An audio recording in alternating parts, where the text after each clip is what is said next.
Salut tout le monde, je m'appelle Kelly. Je suis sûre que vous serez très surpris de découvrir mon âge. Vous me donnez combien? Je parie que vous avez tort. J'ai peut-être l'air d'avoir 50 ans. Mais en fait, je n'ai que 15 ans.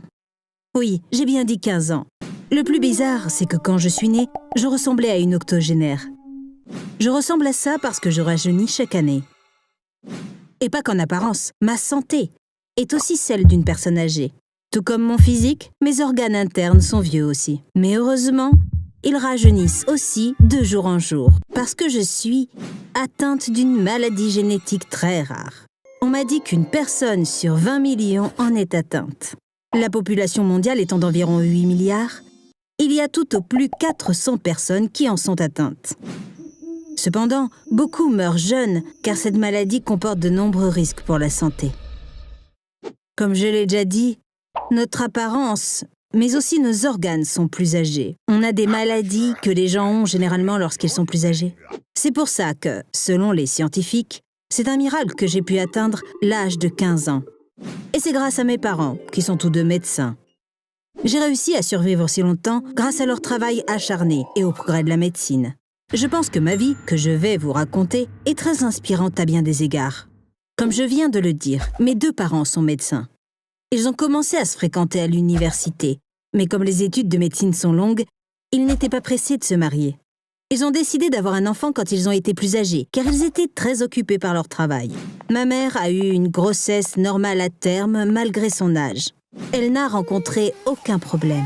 Enfin, jusqu'à ma naissance. Tout le monde a été choqué en me voyant parce que je ressemblais à une octogénaire. Ma peau était toute ridée. J'avais quelques cheveux blancs sur la tête et deux dents qui étaient carriées. Comme ma voix était très grave, on aurait dit une personne âgée qui pleurait.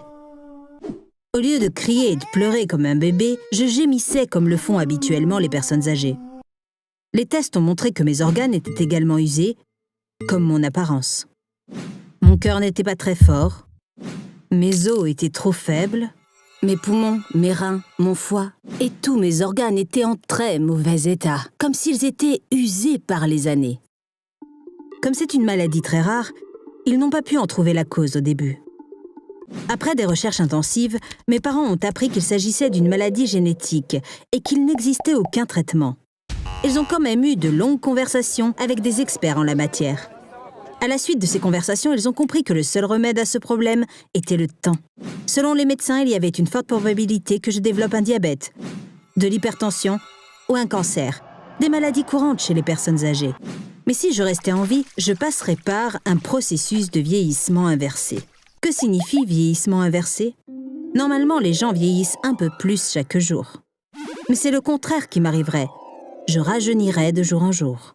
Apprendre ça a donné de l'espoir à mes parents. Ils feraient de leur mieux pour me garder en vie le plus longtemps possible et ainsi me permettre de rajeunir. Et heureusement, ils ont réussi à le faire jusqu'à présent. Vous avez dû le deviner, j'ai eu une enfance très difficile. Je ne parle pas seulement de tous les problèmes de santé. Je m'y suis habituée avec le temps. Ce qui m'a fait souffrir, c'est que les autres enfants restaient loin de moi. Il y a beaucoup de choses que je ne peux pas oublier. Comme la fois où ma mère et moi sommes allés au centre commercial. J'avais 5 ans, mais je ressemblais à quelqu'un qui avait 70 ans. Ma mère m'a emmenée dans l'aire de jeu pour enfants. Il y avait une piscine à balles avec 2 filles dedans. Elles lançaient des balles, s'amusaient. Au début, elles ne m'ont pas remarqué.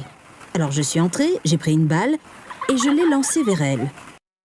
Quand elles m'ont enfin vue, elles ont crié et ont quitté la fosse à balles en pleurant. J'étais si jeune, je ne comprenais pas pourquoi je les faisais fuir. Bien sûr, maintenant je ne leur en veux pas. Imaginez ça. Je faisais leur taille, j'agissais comme elles, mais je ressemblais à leur grand-mère. C'était tellement normal d'avoir peur de quelqu'un comme ça. Mais comme je n'avais pas conscience de ça, j'ai tellement souffert du fait que tous les enfants me fuyaient et de ne pas avoir d'amis à cause de mon apparence. En vieillissant, je commençais à paraître plus jeune, mais je ressemblais encore à une femme de 60 ans quand j'avais 10 ans. Mes cheveux étaient encore blancs comme neige. Heureusement, les rides sur mon visage et mes mains disparaissaient de jour en jour. Et surtout, je n'avais plus autant de problèmes de santé.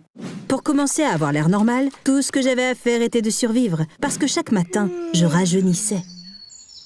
Et puis à ce moment-là, mes amis m'avaient accepté tel que j'étais, donc j'allais aussi mieux émotionnellement. Bien sûr, il y avait toujours quelques tocards que ça amusait de se moquer de moi. À l'école, il y avait un groupe de garçons qui étaient obsédés par moi. Ils trouvaient toujours un moyen de venir m'embêter. Par exemple, quand je parlais avec quelqu'un, ils venaient dire « Pardon, parle plus fort, je ne t'entends pas !» en imitant une personne âgée. Ou bien ils se moquaient de moi en montrant la pomme devant moi à la cantine et en disant « Est-ce que tu as des dents pour manger cette pomme ?» Je ne répondais pas parce que tout ce qu'ils voulaient, c'était que je réagisse. J'ai décidé qu'il était inutile de m'énerver contre eux. Quand mes amis ont commencé à les menacer, ils ont fini par arrêter. L'année dernière, il s'est passé un truc drôle. Une fille plus jeune est venue me voir. D'abord, elle s'est excusée de me déranger. Puis elle a dit « Notre prof d'histoire nous a donné un devoir sur la Seconde Guerre mondiale. Où étiez-vous pendant la guerre ?»« De quoi vous souvenez-vous? Je peux vous interviewer. » Vous avez compris. Elle pensait que j'étais vraiment vieille. Au début, je pensais qu'elle se moquait de moi. Mais quand j'ai vu qu'elle était vraiment sérieuse, j'ai éclaté de rire. Vous avez peut-être calculé avec ce que je vous ai dit jusqu'à présent que tous les 5 ans, j'ai 10 ans de moins. J'aurai l'air d'avoir 40 ans quand j'en aurai 20. À 25 ans, j'aurai l'air d'en avoir 30. Et à 30 ans, j'aurai l'air d'une jeune fille de 20 ans. Jusque-là, ça a l'air bien. J'ai hâte que ces jours-là arrivent. Mais que se passera-t-il après ? C'est ça qui me fait vraiment peur. Quand j'aurai 35 ans, je ressemblerai à une jeune fille de 15 ans. À 40 ans, j'aurai l'air d'en avoir 10. Et à 45, je ressemblerai à une enfant de 5 ans. Tout sera inversé. Mes pères commenceront à me fuir parce que je ressemblerai à leurs enfants. Bien sûr, même si physiquement je ressemblerai à une enfant, mentalement, je serai toujours une adulte. Peut-être que grâce à ça, ils continueront à me traiter normalement, comme une personne de 40 ans. Il semble que j'aurai des problèmes très intéressants dans ma vie en vieillissant. Par exemple, je veux faire médecine et devenir médecin comme mes parents. Pensez-y, vous prenez rendez-vous à l'hôpital. En entrant dans la chambre, vous voyez un enfant de 8 ans portant une blouse blanche. Quand je dirai au patient « Bonjour, parlez-moi de ce qui vous tracasse », je ne pense pas qu'ils me parleront comme si tout était normal. Maintenant que j'y pense, je suppose qu'être médecin n'est pas le meilleur choix de carrière pour moi. Un autre problème futur est lié au fait d'avoir des enfants. Imaginez juste un instant être mon enfant. Votre mère ressemble à une petite fille, bien qu'elle parle et agisse comme une adulte. Comment le vivriez-vous? Je ne peux même pas l'imaginer. Pensez-vous que mon enfant me prendra au sérieux quand je lui dirai « Fais tes devoirs, finis ton assiette » ou « Assez de jeux vidéo pour aujourd'hui ». Comment va-t-il gérer le fait que je rajeunisse en vieillissant? Aimera-t-il avoir une mère qui semble avoir le même âge que lui ou est-ce que ça le dérangera? Et la vraie question est, que se passera-t-il quand j'aurai 50 ans? D'après les calculs, je ressemblerai à un bébé à cet âge-là. En réalité, on ne sait pas si c'est ce qui va se passer. Car personne dans ma situation n'a jamais vécu aussi longtemps. Mais comme je suis en bonne santé, il y a de fortes chances que je vive jusqu'à 50 ans. Je me demande ce qui se passera. Ça m'intrigue. Par exemple, vais-je perdre ma capacité à marcher parce que j'aurai les caractéristiques physiques d'un bébé? Et aussi, puisque les bébés ne parlent pas, devrais-je réapprendre à parler? Il y a des centaines de questions dont personne ne connaît encore les réponses. Je ne peux y répondre qu'en restant en vie. D'ailleurs, il y a un film qui parle de ma maladie. Il est un peu vieux, donc vous ne l'avez peut-être pas vu. C'est l'étrange histoire de Benjamin Button. Brad Pitt joue le personnage principal. Le protagoniste du film est né avec le corps d'une personne âgée et rajeunit avec le temps, tout comme moi. C'est un film merveilleux, je vous le recommande. Il pourrait vous aider à mieux comprendre les personnes comme moi. Mais je n'ai pas aimé la fin parce qu'une fois qu'il commence à ressembler à un enfant, son âge mental redevient celui d'un enfant aussi. Il oublie tout ce qu'il a vécu, tout ce qu'il a appris. Il oublie même comment écrire. Il commence à se comporter comme un enfant. Ses amis finissent par le traiter comme un enfant. Mais je pense qu'ils l'ont écrit ainsi simplement pour que le scénario ait un sens. Je ne pense pas que ma capacité mentale descendra au niveau d'un enfant. Sinon, j'aurais commencé à parler dès le jour de ma naissance. Je pense que j'aurais l'air d'avoir 5 ans, mais mentalement, j'aurais 45 ou 50 ans. Bien sûr, c'est mon hypothèse. Que pensez-vous qu'il m'arrivera? Dites-le moi dans les commentaires. Merci de m'avoir écouté. Vous pouvez vous abonner à cette chaîne dès maintenant, si vous souhaitez être averti lorsque de nouvelles vidéos sont postées. Et si vous avez aimé mon histoire, n'oubliez pas d'aimer cette vidéo. Au revoir. Salut tout le monde, je m'appelle Amélie, j'ai 13 ans. Ma vie est plutôt étonnante. Un sans-abri m'a adoptée. J'ai hâte du jour où je pourrai l'appeler papa. Comment cela est-ce possible? Après avoir entendu mon histoire, vous la trouverez sûrement incroyable aussi. Je n'ai jamais connu mon vrai père et ma mère est décédée quand j'avais 8 ans. Je ne vais rien dire d'autre sur mes vrais parents parce que parler d'eux me rend vraiment triste. Donc oui, je suis devenue orpheline quand j'étais petite.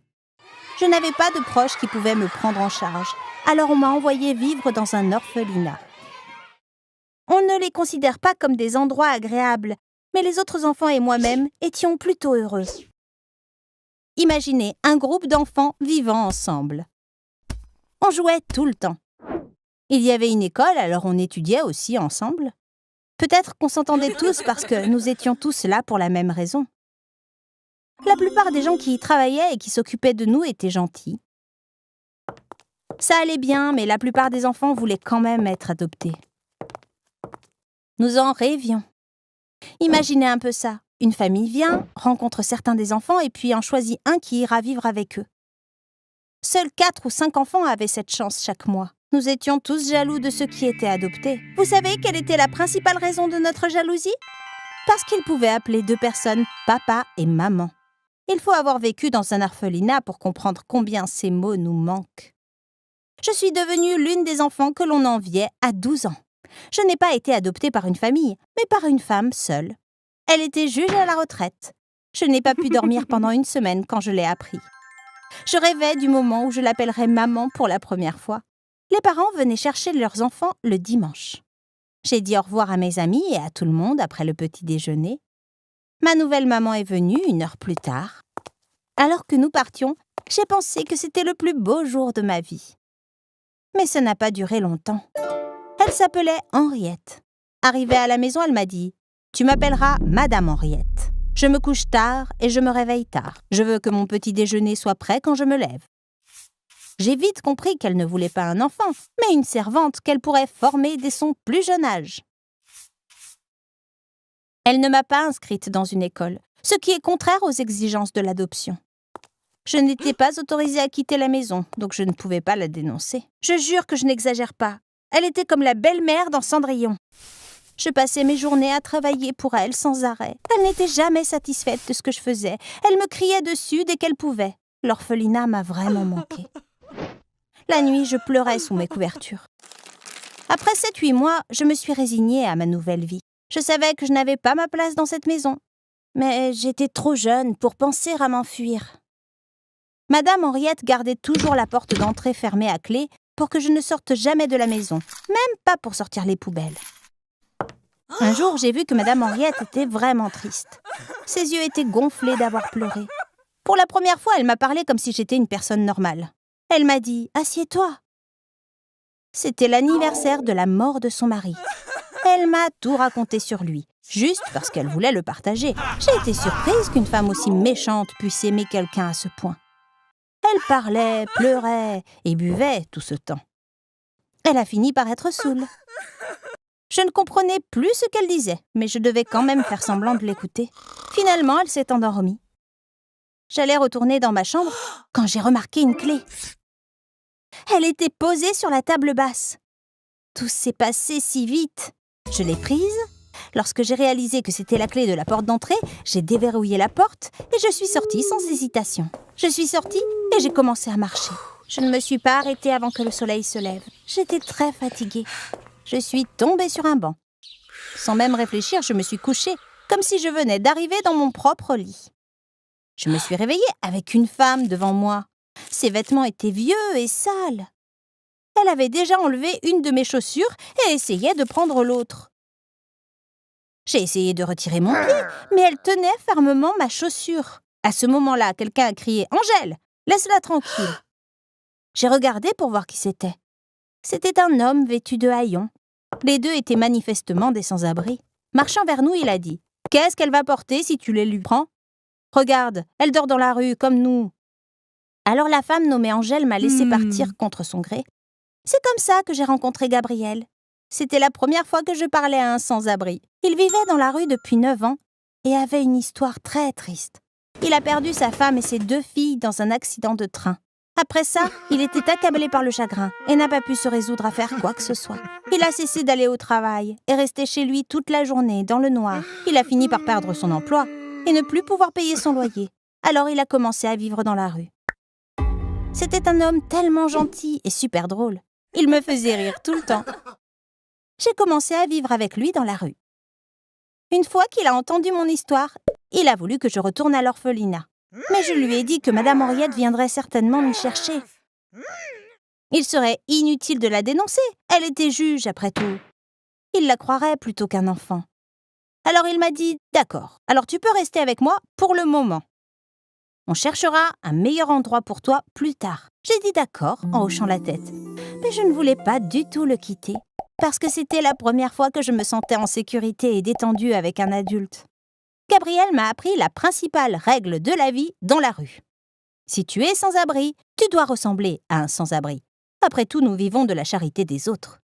Je pourrais aller dans des toilettes et me laver le visage. Mais qui donnerait de l'argent à une fille propre et bien habillée ? Il avait raison. J'ai donc fait ce qu'il a dit. J'ai fait en sorte d'avoir l'air aussi sale que possible. En une leçon, j'avais le parfait look de SDF. On devait mendier dans la rue avant chaque repas.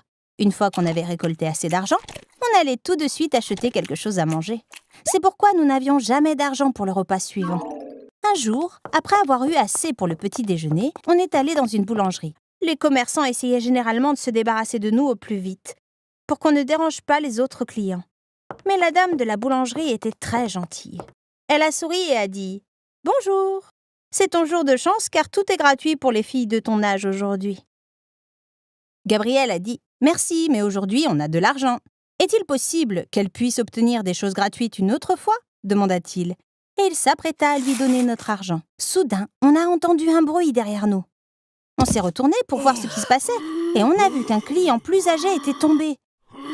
La femme a sorti son téléphone, paniquée. Le vieil homme était par terre, ne bougeant pas. Gabriel a posé sa tasse sur le comptoir et s'est agenouillé à côté de l'homme. Il a touché le cou de l'homme avec sa main.